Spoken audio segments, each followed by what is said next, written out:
Jay-Z, you're just like Diddy. I can't stand your arrogant, condescending attitude. Nicki posted a video of you wearing a pink wig, and I retweeted it. Nothing more. You deserved it. Everyone knows about our feud. It's been going on for over 20 years. I've seen all your manipulation in the industry, from power struggles to cultural control.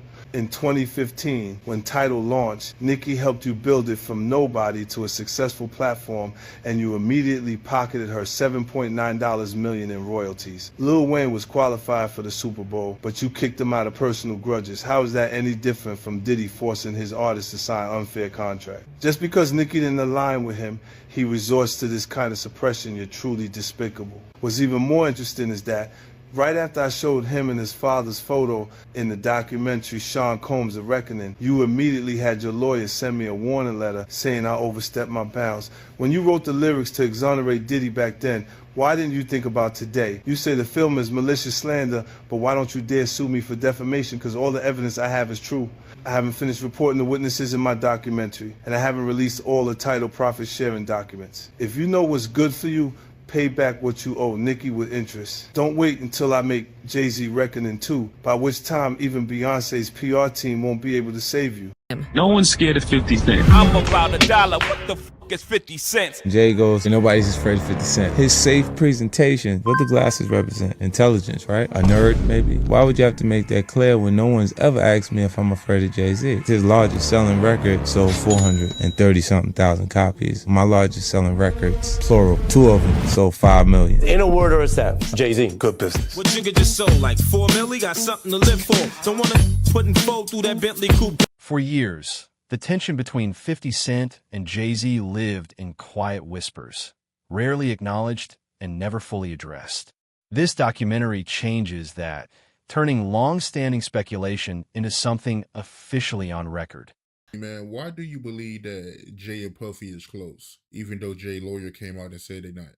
Because Jay-Z and Puff was given an assignment, and that was to destroy East Coast rap. And what I mean by that, and I know people gonna be like, yo, Gene is out of his mind and everything like that. Check this out, brother. Is that New York rappers was getting 80 to 100, 800 to 1.2 million, or some larger than that, and to sign with labels back then. And they was getting a lot of money to make albums and records.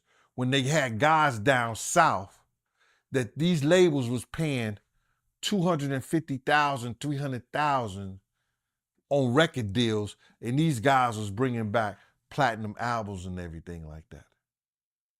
So what they had to do was they had to keep New York rappers down.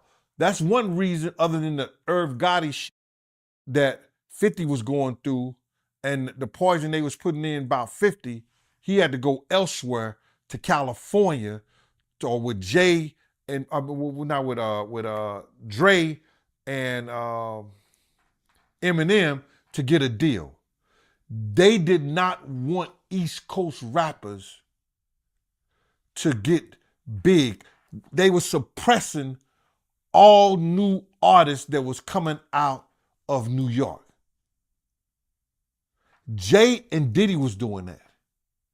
That's why when I heard your story, because I knew this for a long time, but when I heard Dame Dash that Jay wouldn't sign off on nothing, Jay wouldn't do this and Jay would that, because he couldn't let a Cameron blow up. He couldn't let an East Coast rapper like Beanie Siegel blow up. Because him and Diddy was giving that deal, we got to keep these East Coast rappers down. Both men rose as architects of hip-hop power, guided by completely different mindsets. One loud and confrontational, the other calculated and controlled. Revisiting where their paths collide forces a deeper question. Who truly shapes the industry from behind the scenes? Look, when Jay signed his contract, the big one was with Beyonce. Mm-hmm.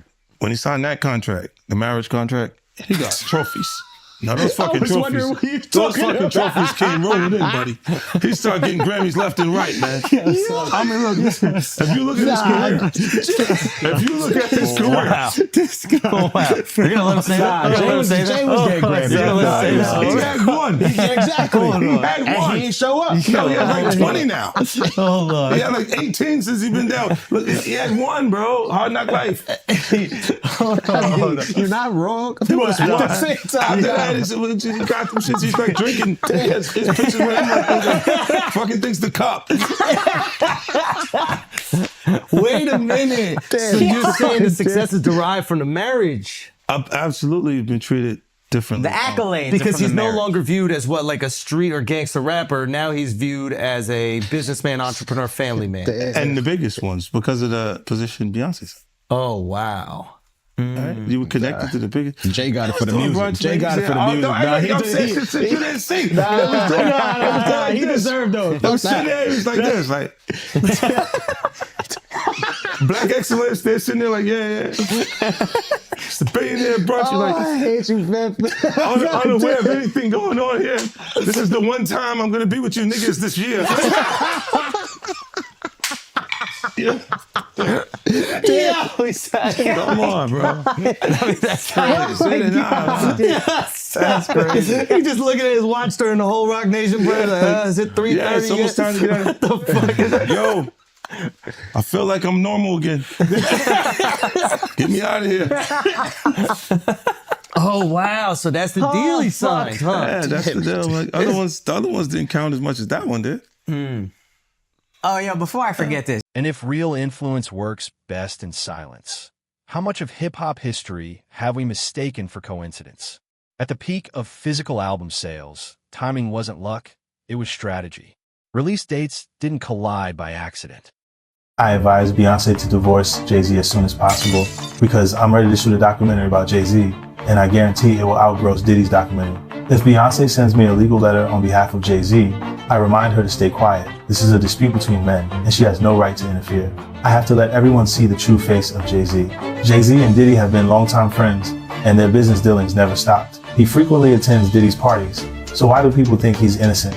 Jay-Z and Diddy got involved in the same case in 2024, where a victim claimed she was assaulted by both Jay-Z and Diddy. I remember Jay-Z saying these were all rumors and that he was defending Diddy. But ironically, Diddy got arrested in 2025. And there's enough evidence to count his crimes on one hand. I've known them for 20 years, and I know how many bad things they've done behind the scenes. After Jay-Z founded his company, he repeatedly got into copyright disputes.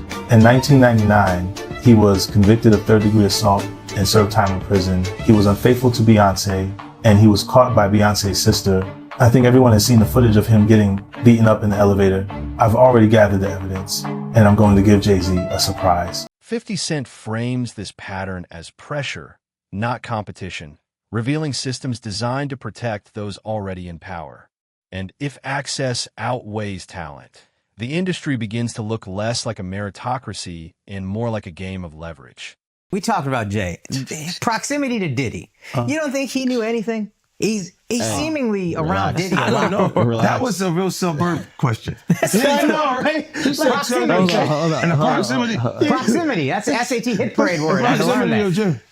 Do you think he fucking knew all of the shit that was going on? Yeah, that was like a... I don't want to incriminate myself. I know, but the way he said it, like I said, no matter how you answer that shit, you snitching. Yeah, exactly. That was a narc kind of question. Yeah. You asked the question like a fan. Hey, I grew up with white people, but one thing I know is how to get a black guy in trouble.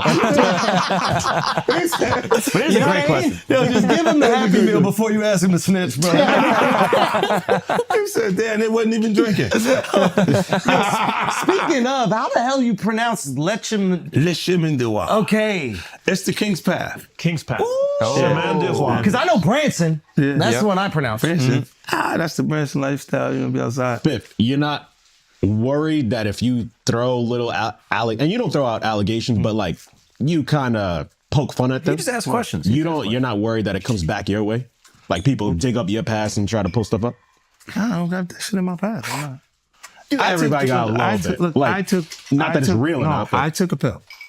But it was for me to perform better. For her to remember, buddy. I didn't fucking give her a drink so she forget what the fuck happened. What the fuck is going on here, bro? Yes, I took the drug. I gave me the fucking drug to perform. So she could remember and possibly love me for that. Did it work? Did it work? What the fuck? This is, yo, bro, look, I'm doing pretty good. I'm doing pretty good. You know what I mean? Like, but I'm just saying, this is the opposite of normal shit that we're talking about, bro. That is why. I don't know why it's so hard.